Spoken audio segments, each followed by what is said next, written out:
of economic decline cannot exist in a world where the capitalist economy has already collapsed, and their wars are all based on the argument of resource scarcity and competitiveness. You can send the Zizek and daily episodes with an ethical obligation to reject capitalism in every instance. This is a specific pedagogical answer.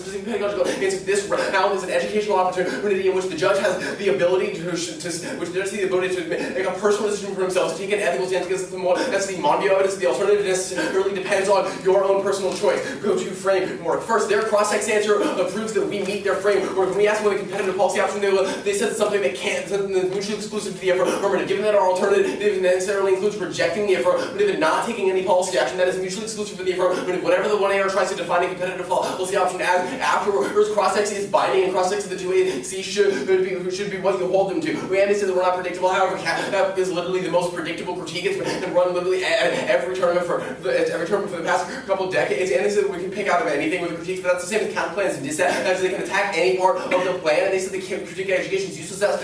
Philosophical education is just as important, or if not more important, than policy education affects all aspects of our lives. Not all of us are going to make us policymakers, but all of us have the opportunity to use philosophies and develop philosophy for our life, and they drop the autonomy disadvantage with our ability to propose philosophical alternatives instead of state-based policy options is key to our ability to exercise our own personal subjective agency and our developed micropolitical perspective. Is the only other argument that is really that they extend here is the permutation. First, the drop of the permutation is severance. That makes them a moving target, means they can strike out of any of our offense. It creates a massive time skew because all the arguments that we read against, they can simply sever out because they'll drop out of some part of their plan text of the 1C, and it's entirely unpredictable. We need to hold it necessarily to the plan text. Next, you said the Zizek evidence. We need to refuse the call to action. That is the only way to engage in true revolutionary change, and the couple evidence is any combination of capitalist plan, and with the alternative means that it will be impossible to solve the fact that they never contested the link to capitalism. Means that the couple evidence means that the couple says that the permutation can never function, and they've heard off that there's no net benefit to the permutation. Our Derrickson evidence and the Shimonotra evidence indicates that all of their advantages are simply fantasies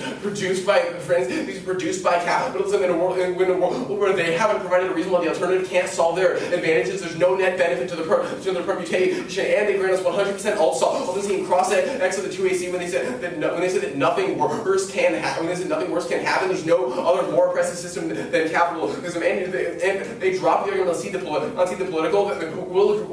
Will agree that allowing militant right-wing politicians to entirely control the government and instigate these policies might lead to extinction or at least wars, and that's exactly what the affirmative is. They're a right-wing militant policy. Their own Boggs evidence is a case turned to themselves, and they say that life is superior to the value of life, and our Simonovic evidence and our Zizek and daily evidence specifically answers that the value of life that we have under a system of capital is simply existing as homo economicus and not as an actual human. The Simonovic evidence is that we are reduced to subhuman an existence that is not worth living, and it turns the entirety of their case because none of their economic problems can exist in a world that isn't based on capitalism.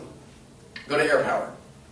First, you can see the Rescher and the Meskel evidence. Talks about how he's focusing on worst case risk. It's calculus in 1% and high profit 1%, and risk probability is bad. It's bad, and those should not be considered possible. But he's at least political and personal paralysis. It's impossible to act to prevent all possible 1% risks. And already, the precautionary principle fails. It means we would never be able to take any action whatsoever. We should only evaluate high probability scenarios such as the structural allows. They never consider the Abu Jamal evidence indicates this is going on now in the status quo. You see the Rob evidence. The Rob evidence is great power or simply isn't going to happen, and they completely conceded the Robach evidence for this entire realm. Says there's no possible way nuclear war kills everyone. Robach was one of the scholars that originally invented nuclear winter theory, and he now agrees that nuclear winter could not cause extinction.